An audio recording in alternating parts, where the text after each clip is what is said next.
tous, j'espère que vous vous portez bien et que vous êtes d'attaque. Vous regardez ma deuxième vidéo.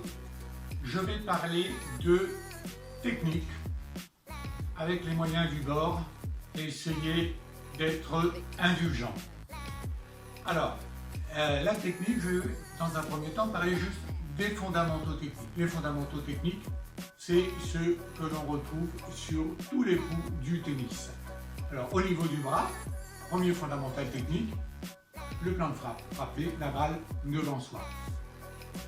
Là, je frappe la balle devant moi, un impact devant le corps, mon coup droit, à la volée, ça serait pareil. C'est bon, caméraman? En revers, je fais un revers à une main, l'impact a lieu devant mon corps, avec des épaules de profil à une main. Si je frappe en revers à deux mains, j'aurai les épaules un peu plus ouvertes, mais je frapperai toujours la balle devant moi. Pareil en volée de revers, là, l'impact devant. Pareil au service.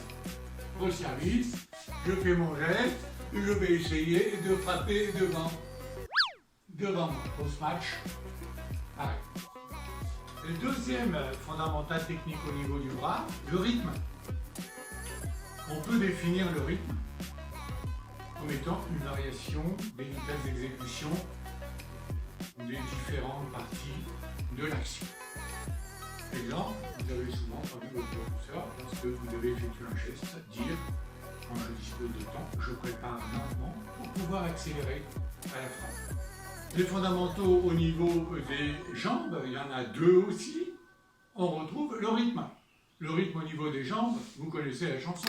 Je suis là, Régli caméraman, je fais le petit saut, je cours vite, je ralentis pour me placer correctement et je me replace rapidement.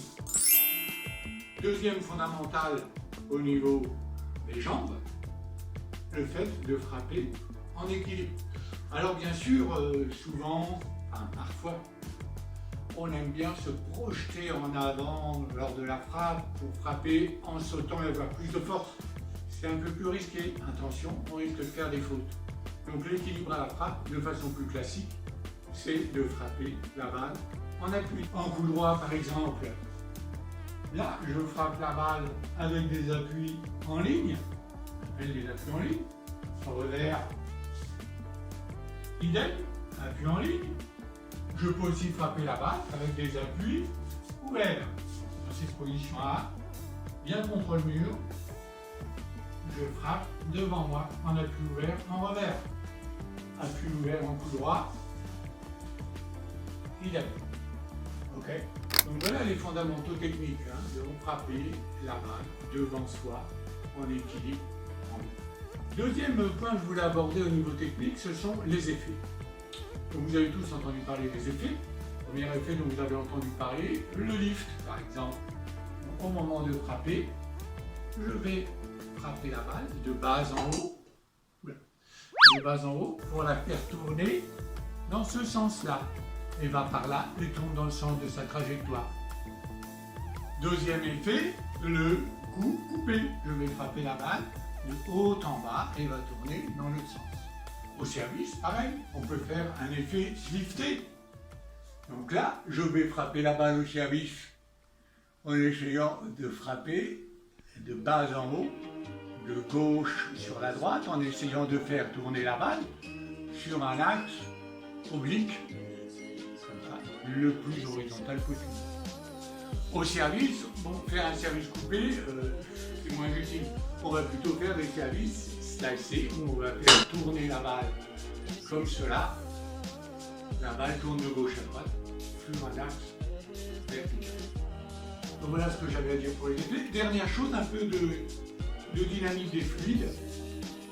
Donc dynamique des fluides, souvent quand je vous parle du lift, vous m'entendez dire que l'intérêt de lifter, c'est de faire moins de fautes en longueur, parce que la balle va plonger dans le terrain. Pourquoi? Parce que quand je lift une balle, le fait de frotter la balle et de la faire tourner sur elle-même engendre une circulation d'air autour de la balle. Comme elle tourne comme ça, au-dessus de la balle, l'air va circuler comme ça. Au-dessous de la balle, l'air va circuler comme ça. Première chose. Deuxième chose, la résistance de l'air, puisque la balle avance. Donc qu'est-ce qui va se passer au-dessus de la balle, vous vous rappelez? L'air au-dessus de la balle, par la rotation, tourne comme ça. La résistance de l'air arrive comme ça. Ça ne circule pas très bien. En revanche, au-dessus, la circulation, la rotation de la balle entraîne une circulation de l'air par là, du même sens que la résistance de l'air. Donc, sous la balle, l'air circule bien mieux qu'au-dessus. Donc, la pression au-dessus de la balle va être plus forte que la pression au-dessous de la balle. Sécurité. Alors, voilà, je voulais, comme la fois précédente, faire un coucou particulier à tous mes élèves, à tous de dire de prendre patience. La prochaine fois, vous verrez, ça sera sur le terrain, à écouter mes radotages. Bon courage et à bientôt.